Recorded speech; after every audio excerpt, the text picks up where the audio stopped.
How have you been, bro? Good, man. Not too bad. Been a wild ride this year. I don't remember whether on the last time we spoke, whether the pandemic was a thing or was it sort of in the beginning or like near the early stages of it. How has everything been with the waves, that have been coming through and all that? Well, the thing was, last time we spoke, which was about a year ago, I think. No, maybe a bit later. Almost exactly a year ago. It was August 2020. All right. Damn. 1 year ago, so quick. Yeah. So then it was just like summer was just about to start out on our end, which made the whole pandemic kind of like it wasn't a big thing because it was warm and no one got sick in a way. We had like restrictions, but only slight restrictions. But then no one got vaccinated because of that. Everyone thought like, oh, I think we're fine down here. And then when winter came, it hit us super hard. And we've been in lockdown for like 2 months, I think, already. That's a bit hectic, man. Like on our side, they're getting better because the vaccine has been rolled out and stuff. And I've been noticing that there's been a lot more shows that have been sort of coming up. So it's actually crazy that you guys are sort of, going towards like a 2-month lockdown. Has it affected you in any way when it comes to, being an artist and stuff? Because the one thing I have noticed is that you've been really, active on social media with the stuff that you've been doing, with the imaginary friends. And I know you released, some stuff or products that people can actually buy, like vinyl and everything like that there. So would you say that it's sort of slowed down now that there's like a 2-month sort of lockdown, or is it just more of the same? Yeah, well, it was kind of really bad because I had a gig lined up, like my first gig this year. Actually, the first like kind of official gig in Sydney. And it was on a Sunday. And on Saturday, they said it's going to be like the lockdown is a thing, like they made it official. So my gig got cancelled one day before it was supposed to happen. That kind of put me down a bit. But then I thought I'd just take this time to make things happen. I'm always a fan of like not just selling music. Like my brand is not just about the music, because I think I also watch a lot of other artists that are like, let's say my size maybe. And they have such a hard time, I think, because they're not allowed to do gigs. They have to make content and they pretty much just make music. And I'm like a graphic designer by trade. I'm an animator by trade. I have all the gear that I need. I have a producer that I work with, which is super fast in making like heaps good music, like quality music. And so I thought I'm just like gonna improve my content game because I think that's what you need nowadays. I saw that you moved into a new place recently and that you were going to start working on your second album. How's that going? How's the new place? Is it a good creative environment for you? Yeah, well, the new album, I've been starting to work at that already, like pretty much with the release of the last one. Like I already started that because there's so many ideas that I want to like turn into music. So it's always been like around, and there's already like ideas for a third and a fourth album. And what I do with albums, what I discovered I like doing is coming up with like a story first and then like chop the stories up in small pieces and make like basically the soundtrack to the story. And so I'm working on the new album, which like we have the story all laid out, and we just like we have the instrumentals, the beats, the music part is like, let's say like 70% done. Now it's just about like writing, finishing up the lyrics, recording them, and then just finishing it up. And yeah, the new place I moved in is pretty amazing because it's like a house. I live in a house with 2 other people, and one of them makes music as well. And 2 houses down, there's 2 flats, and in both flats live some friends as well. And they're all musicians and DJs and creative people. And so it's such a nice vibe because sometimes you just hear like the neighbor making some music and it inspires you to make music. and then we hang out with each other and listen to each other's stuff and get feedback. And it's just very inspiring. That's so cool. Yeah, right. Do you think like that being around that is going to influence you maybe just in the style, or do you think it's going to turn into collaborations? I don't know. I'm a bit weird when it comes to collaborations, I think, because I've had to collaborate, although I'm like a big fan of collaboration, and I think it happens in many different ways. Like, for example, I collaborate with a producer, which brings in such a like unique style. Without him, I wouldn't sound the way I sound on the record. But I feel like I've had to collaborate with people like all my life, and I've never had really the chance, or I never like had the balls to just follow my own thing. So that's what weirds me out about collaborations, because I feel like, people are gonna like take over, and then it's not kind of like your idea anymore. So it's always like a bit hard to do. Also, I'm on the autism spectrum, which sometimes is a bit funny as well, because I can't really read what people want to say when they give feedback, which makes it hard sometimes to then listen to the feedback with the right state of mind. But about the new plays influencing my style or what I'm doing, I think it just made it easier for me to make stuff. But what also happened is when the lockdown started, I was living in a super small flat, which had like no garden, no balcony. It was right next to another house. So my window view was like the neighbor's living room. And so during that time, I like started meditating heaps and tried to, take really good care of myself with the whole lockdown situation and all of that. And it really helped me to free myself and be creative, even in like such a small space, like a flat that is maybe not amazing for a creative person. I didn't have a big studio or like a big room where I could just be creative. And my housemate was always at home because he was working from home, and I couldn't make music during the day. I always had to make music. When I heard him leave, I was like, all right, now I have to make music, chuck the stuff on and get going, and then he might just ended up getting a coffee, and 10 minutes later he was back, or maybe he left the house for 3 hours and I had time. So that was a bit bad. What I really like about what you guys are sort of talking about is with you getting a new place, and it sort of having an effect on how the environment is a lot better than it was before. It leads me to think about growth, and that you're growing with everything that you're doing, and even with the social media and the animations that you're doing, they have the sense of realism to them over time. It shows that you've grown. Where I'm basically going with this is, we've seen Loveboy's growth. How have, Beef and McDowell, Huctus, Lampard, when we're looking at them, how would you say they've sort of evolved and grown since we last spoke? Yeah, that's a really funny question, because from the start, it was always the idea that they are characters and they kind of have their own like traits, if that makes sense. And originally they were childhood sketches that I did when I was like 7 years old. So when I started the project, I started off with like giving them names, and then like slowly but steady, they, we had to, that sounds so stupid. I had to decide what kind of instruments they play, not we. That sounds kind of crazy.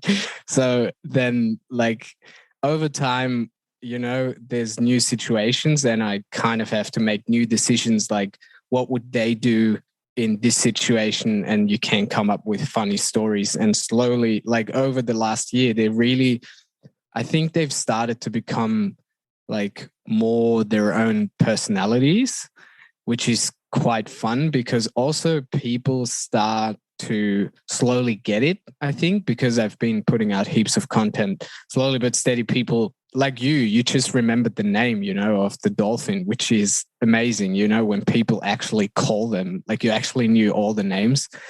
And then people sometimes like, text me and they're like, I love Huctus, like his booty is like such a goal. Like I gotta hit the gym. And And there's all this stuff gives me ideas for more content. Like maybe I should do like YouTube videos where Haktas is actually, doing fitness tutorials. I could even collaborate with like a fitness influencer that like, has amazing legs and booty exercises. And, it's so weird, but so funny. It's very interesting, actually, the way you mentioned it, because it sort of gets me asking about whether, they could end up being something completely different. Maybe that shifts away from the music. Like, would you continue with them, as Loveboy and his imaginary friends? Or would you say there is maybe an opportunity here where maybe in future they could possibly have their own YouTube sort of thing going instead of, music? Yeah, definitely. I mean, the idea of starting like their own Instagram channels for them has been around for a while, but I don't think I could keep up with the content. So that's why I'm not doing it right now. And also I'm still like, over the time, I'm always like learning new animation skills as well. So what I would love to do as well is like start to give them voices and animate their faces as well, so that they actually like come alive. But it's such a slow process because I'm alone in this, like mostly, especially when it comes to content. Like I'm pretty much doing everything myself and it's not paid, and selling a t-shirt or a vinyl like once or twice a month, it's just, it's amazing that I'm selling some. Like it helps a lot, just one t-shirt already helps a lot because you can buy like one day worth of food for that, or even two, but it's just not enough to cover like a production kind of thing to provide content for like 4 different Instagram channels and YouTube channels and all that. So all these ideas are around, but right now I'm just taking small steps and see where I can improve. And I think right now I'm focusing on preparing a very nice live show. But yeah, I mean, if Nike knocks on our doors and want to do an ad with Lampard for the new shoes, then of course he can do that. I even had this thought, maybe like at some point we can give them like artificial intelligence, and maybe 10 years down the line, they kick me out of the band because I'm a human and I'm not good enough. I don't know. No, that would be such a pity, man, considering that you would have been the one. Yeah. Yeah, such a drama. I started the band. Exactly. But the whole Nike deal is something that, it's very much possible. And with your work ethic and I think consistency as well, that is something that is really like it could actually happen. Like I wouldn't really just place it as just a dream at this point. It's definitely possible. Yeah. It's just that it's ideas, and I'm just, that's something I want to really put out there in the world. I've waited too long for someone to give me permission to do what I want. And I've always waited for someone to help me, and at some point I realized, you know what, I'm just going to do it. And even if it's not perfect, I'm just going to put it out there. Like even the animations that I'm doing at the moment, like if you ask me, they're not very good. Like the lighting actually doesn't match the shot most of the times. The feet sometimes they go through the the floor. Like I think if a professional animator would, like a very good animator would look at them, they would go like, oh, that's actually not that good. But I think, F that. So really, like whatever ideas you have, just do them, start doing them. And even if they're like not perfect at the beginning, people don't mind, they really don't mind. Just comparing your current work, with the work that you did back then. I remember, I think the characters were more like 2D as opposed to what they're like now. So compare your past work with the work that you're doing now. I'd say there is a lot of growth, man. So don't sell yourself short. Like you're doing really well and you can only get better from here. Yeah, thanks. I feel like there's kind of like this, I don't know, this tension between an artist like you wanting to do everything yourself and protect your ideas and your creativity, and then your concept getting to a point where it actually needs more hands, but those hands have to be very trusted. And what is it about Marsha Baby that makes it so easy to collaborate with them? Well, we've been friends since we were kids, and we've been making music since we were kids.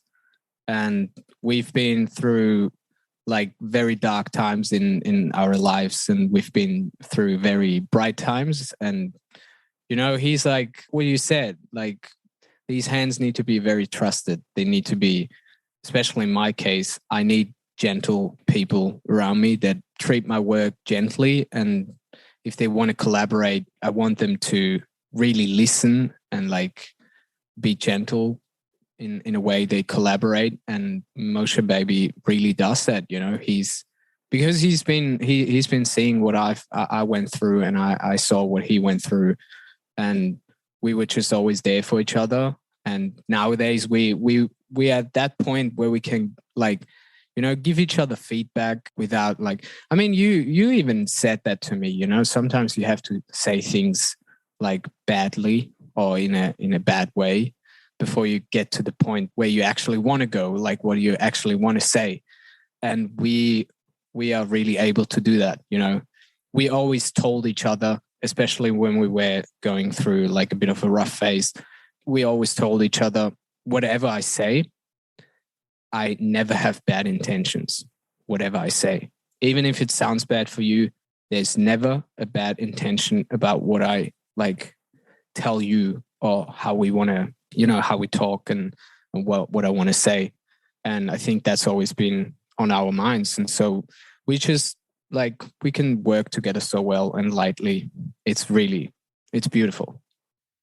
Yeah, man, like it's really beautiful the way you explain it. And, it also gets me thinking about how, multi-talented you are. You make music. You didn't mention that you're a graphic designer by profession. You're an animator. And obviously, as of April, we got to find out, that you also basically get into, directing as well. I noticed that you put up, something about Bushranger Strawberries. Yeah. You directed that short film. So tell us a bit about that, the transition, from being musician, graphic designer, animator, to doing the whole directing thing with Bushranger Strawberries. Yeah, well, I'm studying film part-time. So that's been my childhood dream, and I'm doing it right now, which is kind of insane when I say it. Like I just remember like, damn, I'm doing I'm following my childhood dreams. I don't think many people can say that. So yeah, I'm studying film part-time, and I want to be a director. Like I always wanted to study film, but I think I never understood the different roles in the film industry. But nowadays I know, and I think, yeah, I want to be a director. And that film Bushranger Strawberries was like the first kind of official short film project at uni. And it's kind of like, that's a bit of a weird thing about Instagram. I'm always torn about like between, I mean, we all know Tyler, the creator, and what he does. And he's like so multi-talented, and he does all those different things. The same with Kanye. And obviously they all have teams that help them. But I kind of feel a bit like I can really relate to what they do with their lives, just being creative.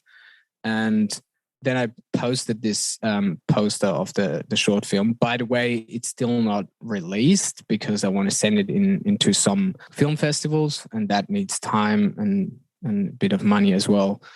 And I was like, should I post this? Does that go with my content or not? And then I looked at Tyler's stuff and I was like, well, might as well just post it, Yeah, Drew, like with you doing so many things, how does one person, handle all these things and ensure that, they're not under severe pressure, in any way that could even lead to any mental effects? I don't imagine handling every single one of these things that you do is, easy work. So how do you sort of handle all of that being just one person? Well, first of all, I think it has a lot of mental health effects on me. It's a very lonely road, the whole thing, I feel like at times, and that sometimes comes with depression phases as well, or like feeling of loneliness. I have that a lot. and like not being able to connect to people, which also goes hand in hand a bit with being autistic. Like I'm not deep on the spectrum. Like I can go through life without help, you know. I don't need professional help. I mean, I need it every now and then, but not like to get through every day.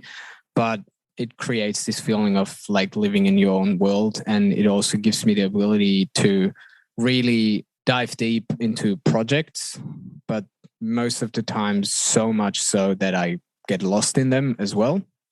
So then I might be able to direct a short film while writing an album, while working part-time, doing some freelance work as well, and catching up with friends. But it also like comes at a big cost mostly. Is this where fuck good vibes only comes in? Yeah, that's kind of like a thing for me. Like sometimes I hear things different to others, you know, because it's a neurodiverse thing. And for me, it's always like, I always have to figure out like, what did I just understand wrong and why was it wrong? And most of the time I end up realizing it's not wrong. It's just a bit different. And for me, it's always like people who say only good vibes and all that stuff. I'm like, I don't believe in that, you know? And also I think it puts people off. Like, you know, the people who hear, like when you say good vibes only, they're already in like feeling good vibes, you know? But to the people who aren't feeling well, I think it's funny that we touched this topic because the new album is pretty much about that. The new album is about a disco ball, like a planet that is a disco ball. He's a big disco ball and he's depressed. That's why he's shut down. He's not spinning anymore. And the whole solar system around him turns dark because he's not spinning. Like the disco ball doesn't stop spinning and the party is off because of that. And it's because he's depressed. And I feel like, you know, when someone's depressed and like doesn't want to party, it's very kind of shitty when you like, it doesn't help when you tell them like, oh, just, you know, just smile and be happy and get over it. It really doesn't. And good vibes only is kind of the same thing to say that. So I'm like, you know what, fuck good vibes only. We need to be there for each other when we're not like just vibing, you know? Yes, thank you. It needs to be said. Yeah, really, hey. Can I just connect a little bit of lore here? Because in the last interview, you said that the album ends when you're flying away from the first planet and you didn't know where the spaceship was going to go. So is this disco ball planet part of like the next destination or something you find? That's it, yeah. That's the... yeah. That's so exciting. Yeah, it's pretty fun. And I think that goes with what we like, all the stuff we talked before. At some point, I realized I want to, like, you know, you asked me how are you able to do all this stuff? And I think at some point I just realized I want to make this stuff to heal myself. Like I want to use my art that I do to heal myself. And that's why everything that I do is good for me. So I want to do more because it's good for me, you know? And so you create like a positive like cycle. You know, some people are like writing like, you know, they feel bad and then they write like about feeling bad. And I kind of wanted to start writing about, you know, like doing like positive self-talk within music. And I mean, not saying like forget about the bad things, but more like write it down and try to understand your thoughts and why you feel bad, and then swing it back onto the positive side. But keep the negative part in the music, because that's why I also like keep all my old, you know, some people say you should delete all your old photos on Instagram that no one wants to see and that doesn't work with your new content. I kept everything like to the first post because there's some stuff in there. When you scroll down, it's funny how it turns dark and like And when you scroll up, it becomes more colorful and colorful. And it's like a reflection of the like journey I went through. And I really like that. Yeah, it's really important to have, some of the older stuff to sort of look back, on, and sort of have that sort of comparison, and, sort of look at how far you've gone, and, the growth as well. It really does put things into perspective. You did mention a bit earlier that, you spoke about selling, like if you sell something and you're able to then eat, that's a meal for the day and all of that there. With you sort of selling our products, as I said earlier, vinyl, you mentioned T-shirts as well. How has that sort of been for you? Because the one thing, in our experience when it comes to selling, it hasn't been the easiest transition. People might look at it and think, hey, it's very easy to pull off. So for you, has it been challenging at all? And if so, how are you sort of working around that? Yeah, I think that's a bit of a marketing thing to talk about. Like, I think people who think it's easy to build up like an online shop and just make money from it, I want to see them try, because I think it's really hard to do, at least in my experience. And I was shocked when I started. Like, I started trying to sell things online maybe 6 years back or 5 years back. And I remember I noticed that everyone's selling like creative stuff as well, like creative, transition effects, video effects, and textures and prints, like photos that you can print out yourself. And I was like, oh, that's so easy. Like, I'm going to scan some like sketches that I did and some textures and like some creative stuff, put it online, and no one ever bought it. And I started off like with $10 for it, like a texture pack. And then I dropped it to $5, then dropped it to $2 just to see, if anyone will buy it if it was cheaper. And I dropped it to basically free, and no one downloaded it. And I was like, well, that's kind of strange.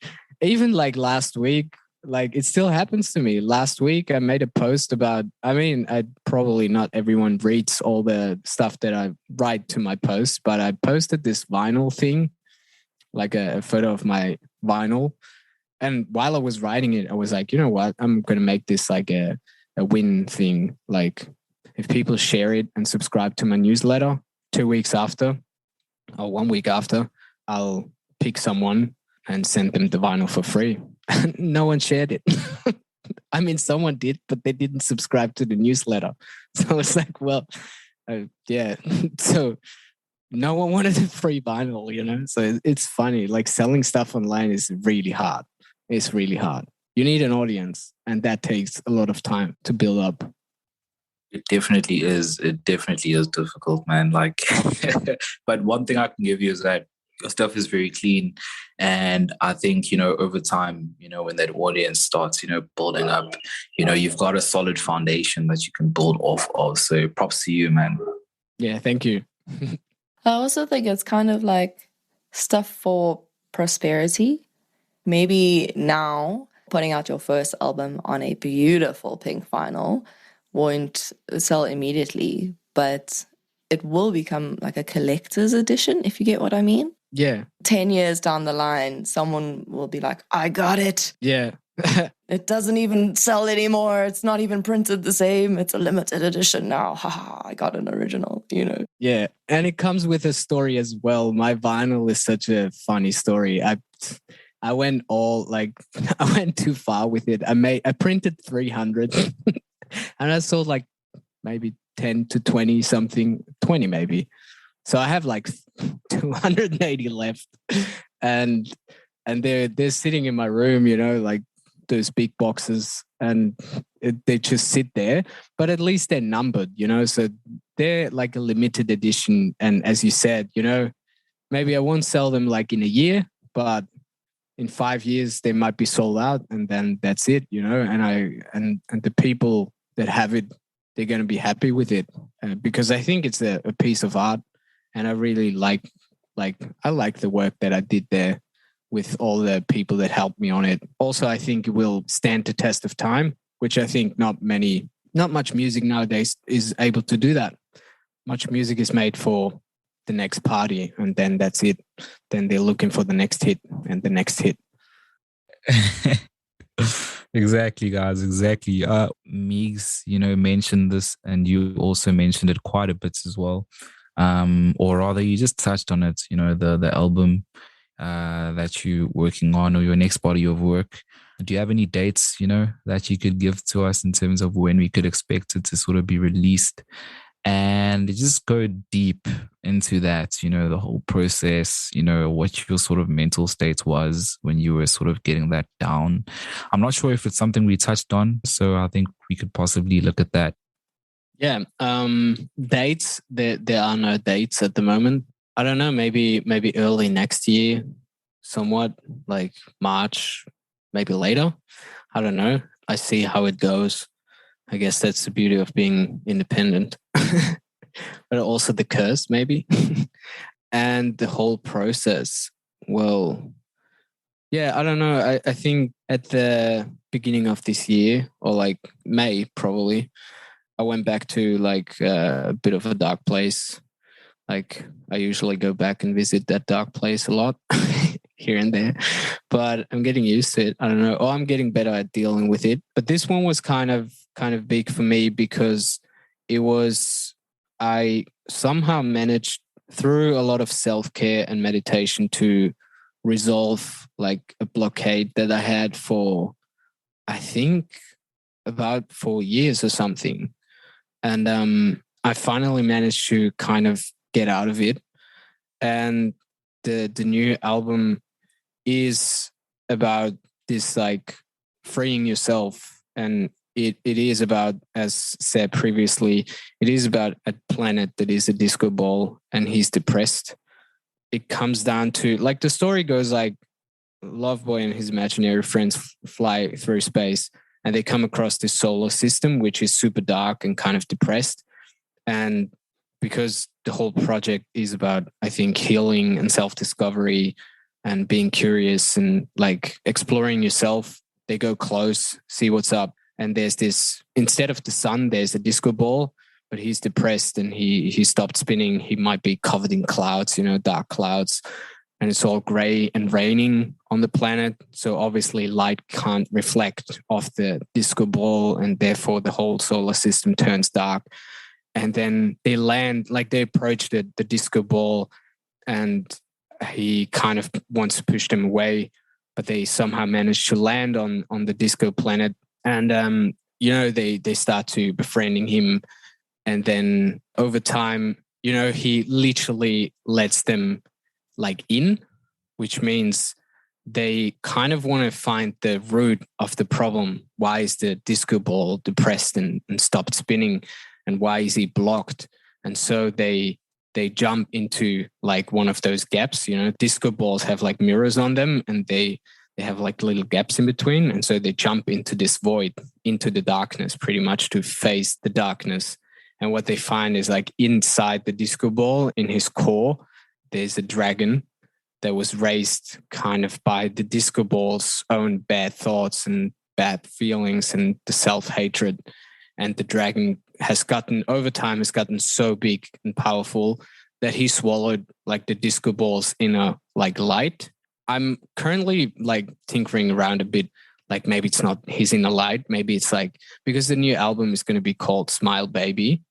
And it might be, like connected to, your inner child, because that's where we have like this power of like being joyful and like a light where we don't take things too seriously and just play and be happy, and explore the world in a like not so judgmental way.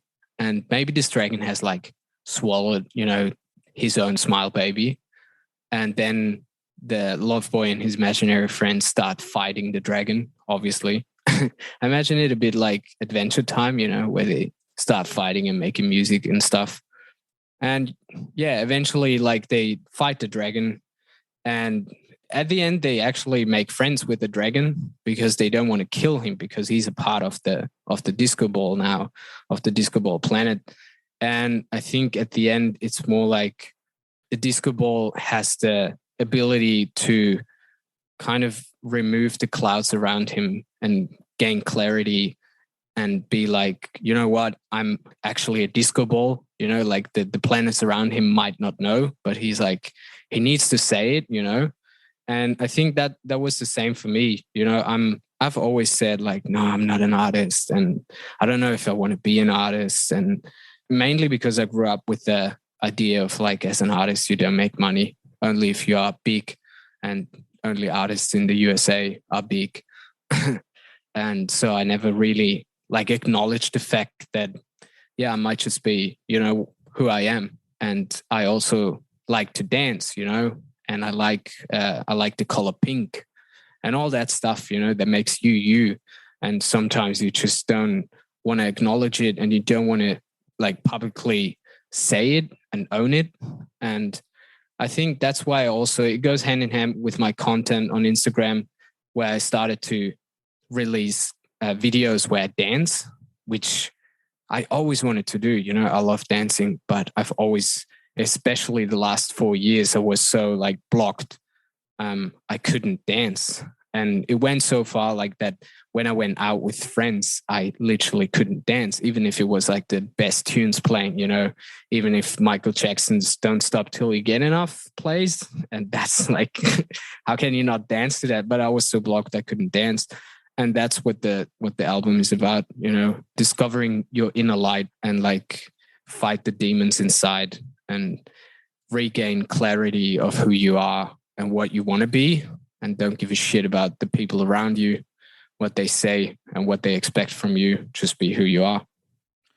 Do you, when this is very beautiful, when you were explaining it, you know, you were able to paint this picture in my mind, and I can't help but wonder, when you were coming up with this, did you have your director's cap on, or was this more, you know, Loveboy, Nikolai, the musician?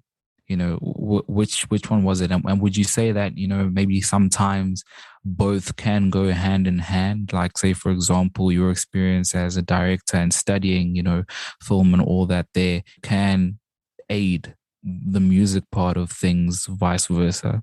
Where do I start? This is like the egg and the chicken. I think I just realized what I want to do in life. And what I want to do in life is, first of all, learn how to love myself, and second of all, help others do the same through creativity. And I think it's not about like being a director or being a musician or being a graphic designer or being an animator. It's more about the mission, or like the thing that brings me most joy in life. And everything else I learn, like at what I learn at film school, I implement in my musical work, and vice versa. Like in the short film Bushranger Strawberries, the music was made by me and Mosha Baby. And I just try to, you know, make use of everything I learn. And I implement friends. Like I ask them for feedback, you know. Even on the first record, I had my little cousin sing in the background. I just noticed like all my friends and the people I know, they are also talented. And if you can just get them to a point where they help you, you know, which they all do, and make use of that, like you already have like everything you need. And your mom buys your t-shirts, you know. And yeah, so but studying film and reading a lot of books about story design helped a lot, like fleshing out this second story for the second album. Can you tell us a little bit more about the story creation process? Yeah. Where to start there? Well, first there was the motivation, the intrinsic motivation of like healing, like wanting to be free. One of my big dreams is playing a huge live concert at a festival. I always find it so crazy how like there's like thousands of people cheering, and then these musicians walk in and everyone goes crazy. And I just want to be like in that moment. But if I imagine myself in that moment, I don't just want to walk out, I want to dance, you know, and I want everyone to dance as well. So I'm kind of have this intrinsic motivation of getting to the point where I would actually be able to do that. Because I think a year ago, I wouldn't, like, if you put me on the biggest stage in the world, I would probably run away. I wouldn't have been in the right state of mind. And so the original spark is this intrinsic motivation of healing. And then, like, with the depression and working with that, I just tried to get myself into a state of, like, you know, just write down stuff, write it down, paint, like record something. It doesn't have to be anything. Like, even if you want to record your own fart today, maybe tomorrow it's inspiring to listen to it again. I don't know, you know, just have this like playfulness and just play, and then watch what you just did when you were playing, and then go from there. And over the time, like, you know, trying to dance and being depressed and all that gave me this idea. And also it's a lot about observing yourself as well. I always have a disco ball in my room. And then at some point I was like, why do I have a disco ball in my room? You know, not many people, I think, have a disco ball in their room. And I'm like, my room like screams dancing, and yet I'm unable to dance. And, you know, it's just this working with yourself, writing, and just getting this creative flow going. I don't think it's about, as a creative, as a musician, as a director, whatever you are, it's not about sitting down and saying like, all right, I have to come up with something. It's more about exploring it because it's already there. You just don't see it probably. Are you sort of unwilling to dance because you think maybe you're bad at it, or like you can't pull off the latest choreography on TikTok? Is that it? No, I think it was more this, it was fear from, there's this famous quote, which is, I think I'm saying the right thing now because I'm talking to you guys. This is a bit of a thin line, but it's often quoted like as if Nelson Mandela said it, but I think it's not originally from him. It's from a woman author, I think. I don't remember her name, unfortunately, but it's about the thing we fear the most is our inner light, like our capability, what we are capable of and what we can do. So it wasn't about like, oh, I'm not a good dancer. It's more like, what if I'm a good dancer and everyone loves it, you know? And this is I don't know. It's this fear of ourselves that is blocking us, you know? Or like even fear of like, yeah, I might suck at the beginning, but then I might turn good, you know? Do you think that you have to be good at something to enjoy doing it? No, not anymore. I think I had that like state of mind a few years back, but not anymore. Nowadays, I'm just like, look, if it makes you laugh, if it feels good, do it, whatever it is. Because that's how we learn, right? Like people who say like, oh, if you can't sing, then don't do it. These people are terrible. They're the worst. Because what if we tell babies, man, if you can't walk, then don't do it. Then you never walk. And the same with talking, you know, like, what the fuck? Everyone starts somewhere. That is very true, man. And I gotta, commend you for being able to sort of break out of that whole, fear that you used to have when it comes to dancing, because I just look at myself and I can't dance for shit.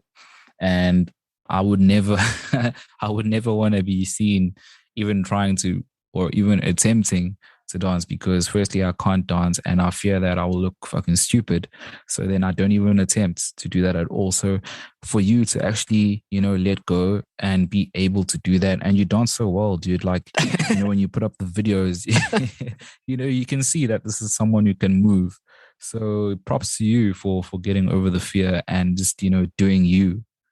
Yeah, thanks. Do you ever dance like in your bathroom or at home for yourself?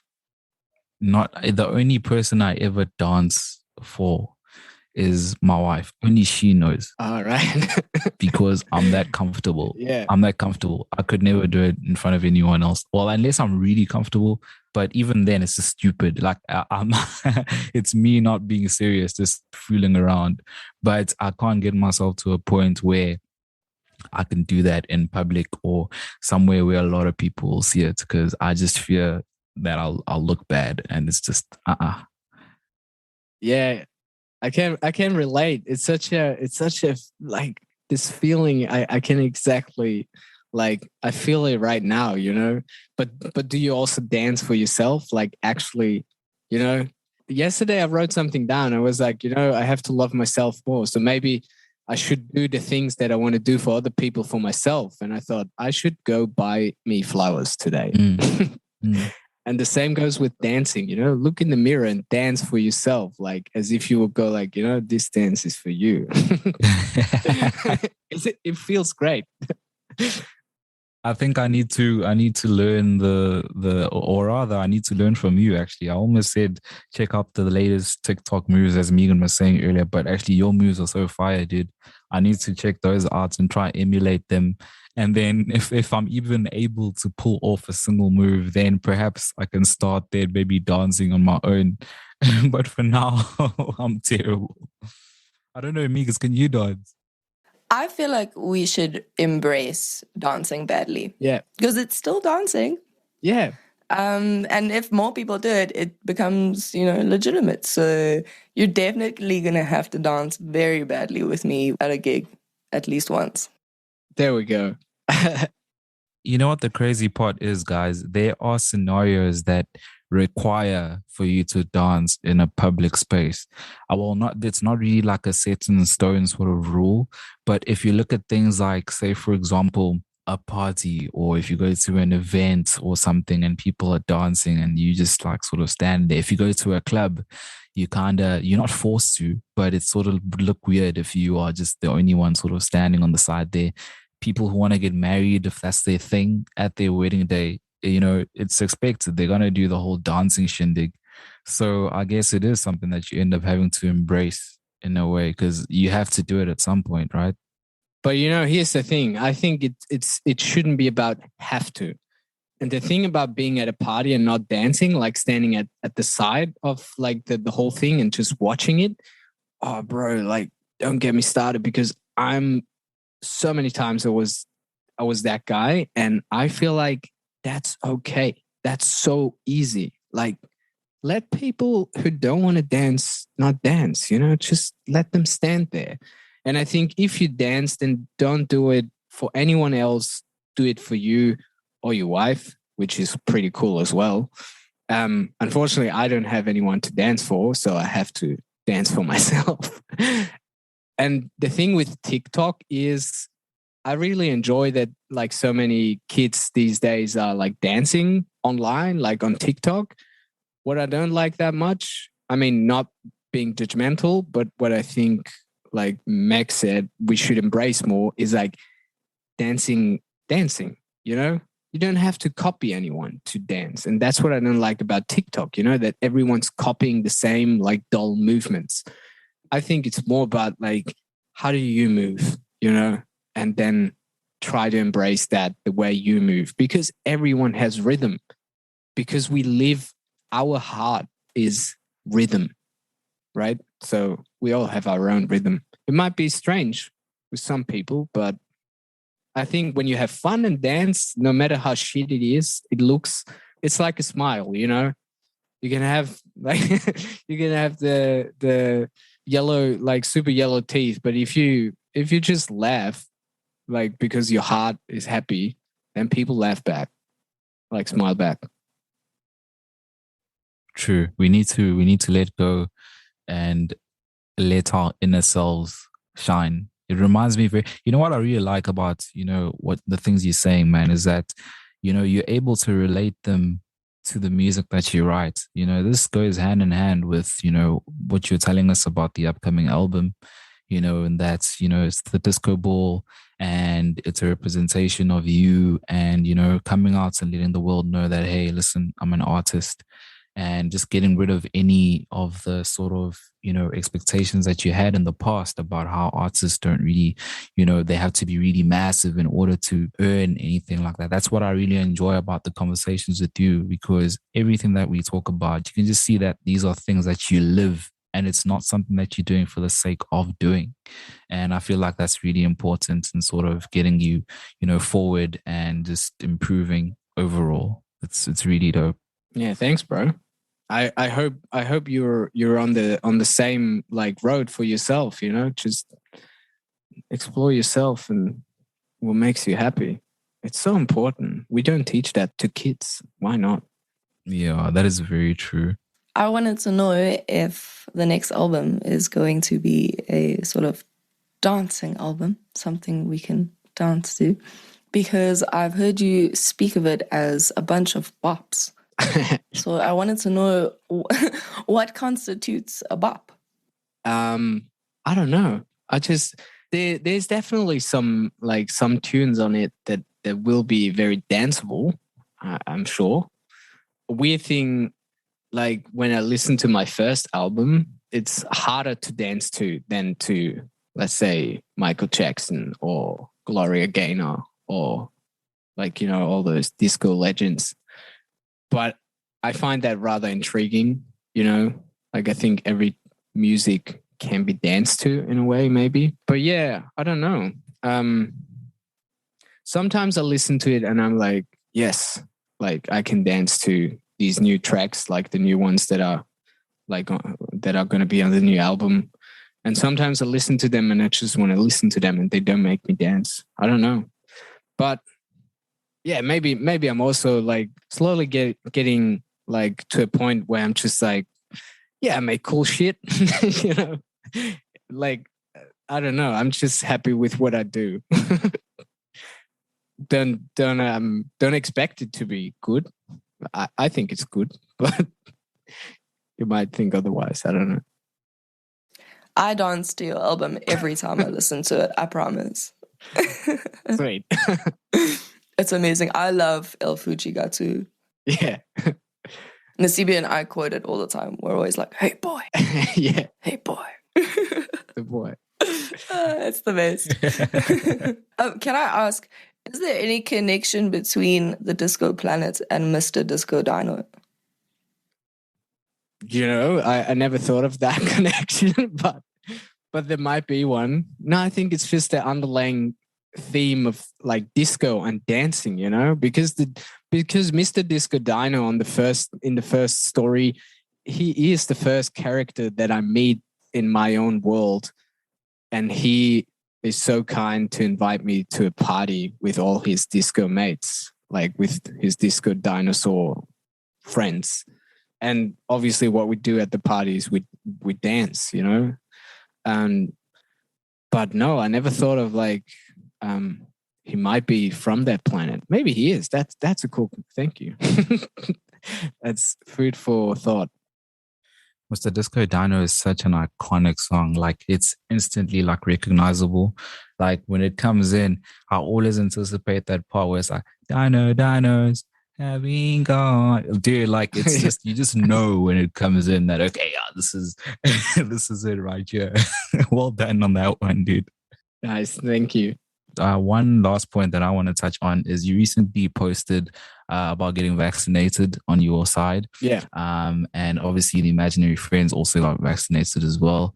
Props to you and the family. To anyone who's sort of having any doubts and anyone who's sort of misinformed and everything about that, why would you say, it is viable to get the vaccine? Look, I think if people don't want to do it, don't do it. If you want to do it, then do it. I don't know. I don't want to tell anyone to do it or not do it. I did it because I also sometimes DJ at places and I want to play gigs, and I knew that this is going to be hard if I'm not vaccinated. And I know this is a pressure that the government puts on us that is not cool. Like if you put it on us in that way. But I don't know. I always look at it in another way of, some people want to travel Asia and then you have to get like 3 or 4 vaccines, and they have no problem with doing that. And the other thing with if it's proper or not, I mean, we live in 2021. I know we still have Wi-Fi problems here and there, but I think the medicine industry is pretty sick these days.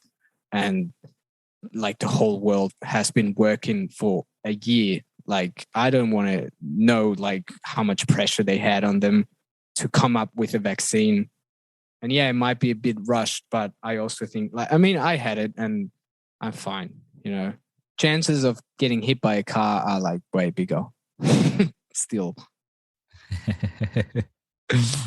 closing statements of our parts on what you just said. Dude, what can't you do? You literally just said you DJ as well at some places. So we've got DJ, we've got director, you're studying film, you're making music, you're a graphic designer, you're an animator, you're a dancer. Is there anything that Nikolai can't do? Yeah, making money. I'm always broke. It'll come, dude. It'll come. Yeah. With your talents and the amounts of things you're doing, it's definitely coming. I'm not concerned about the money, but yeah, that's something I'm not good at.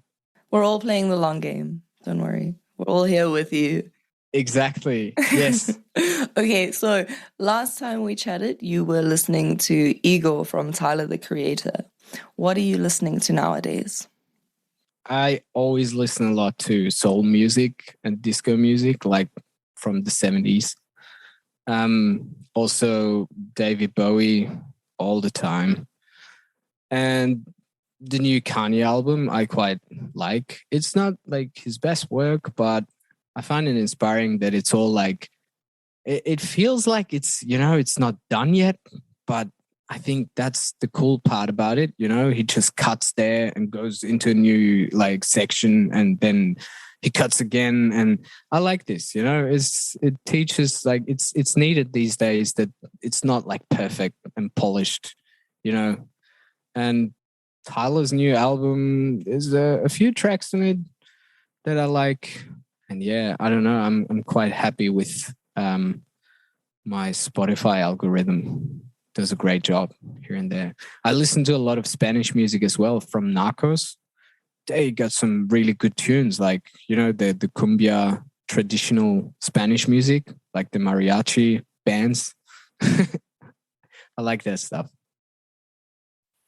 Hey, that is dope, man. Speaking of series with some, you know, good music in them, I don't know if you watched Suits, but they have some killer bangers in there. And also the thing with their playlist is that it's if you actually dig deeper, it's like you find out that it's like the mainstream sort of stuff. But I don't know how you just never hear it in a way. But that's one to check out if you're into like, you know, series that have some dope music. Meeks, if you have one last thing that you want to squeeze in. I'm just really thankful that you came and spent another round with us, and it was as enjoyable, if not even more enjoyable, as our first episode together. Thank you so much.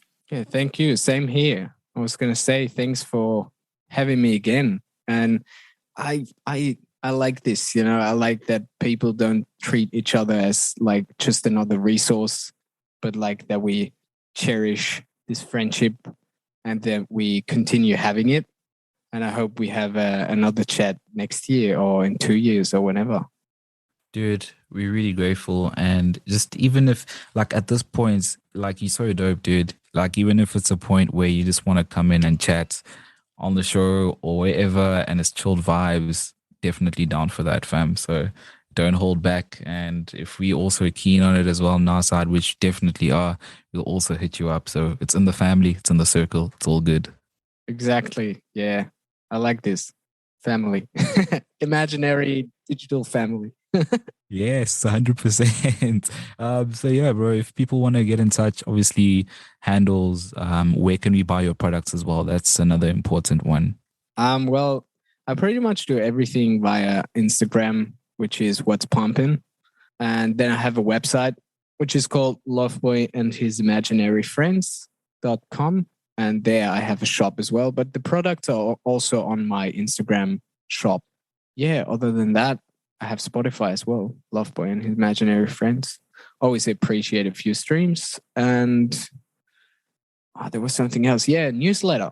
Like if you want to subscribe to a cool newsletter that only pops up like once a month, I don't do them much, but I always try to, write things that inspire me, and that usually helps others too. And I usually don't post the stuff that I post. Usually I don't post the stuff I do in the newsletter on my Instagram, so it's a bit exclusive as well. Dope, man. Thank you so much for that. And I hope anyone that's listening does check it out. The usual stuff, guys. You can find us as Sludge Underground on the internet. Just search at Sludge Underground. Should be the first thing that pops up. And thank you guys for tuning in. I don't know, guys. I feel like there's nothing really left. We've got about 1 minute, 40 seconds or so. So I don't know how you guys want to utilize that. I don't know if you guys want to. I'm trying to subscribe to this newsletter. Mr. Disco. Yes. And I'm saving up for a shirt. I want the black one with the reshape love heart, please. Thank you. All right. I'm saving up though. I'll put it aside. If you subscribe to the newsletter, you get 10% off. Nice. Yeah. Yeah. Also, like you guys, I think you do such a nice work with talking to artists. Just talking to artists is so beautiful. People love that. And I think it gives a lot of artists validation as well. And yeah, keep doing that. It's important. You're taking care of the community. That's important. Oh, thank you so much, bro. Really appreciate it. You guys make it worthwhile. It wouldn't be a thing, without the likes of yourself, bro. So we really appreciate that you guys still consider coming on the show.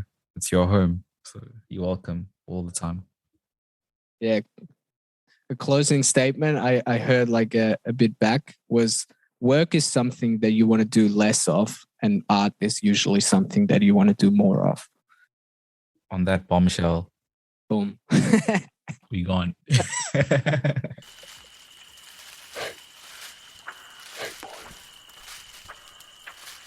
boy. Follow the cat. Hey. Hey boy. Hey. Follow the cat. Hey. Hey. Hey. Boy, do you wanna come with me? Boy, do you wanna see what I see? Boy, wanna see what you be? Boy, wanna be what you need? Boy, do you wanna come with me? Boy, do you wanna see what I see? Boy, wanna see what you be? Boy, wanna be what you need? Boy, do you wanna come with me? Boy, do you wanna see what I see? Boy, wanna see what you be? Boy, wanna be what you need?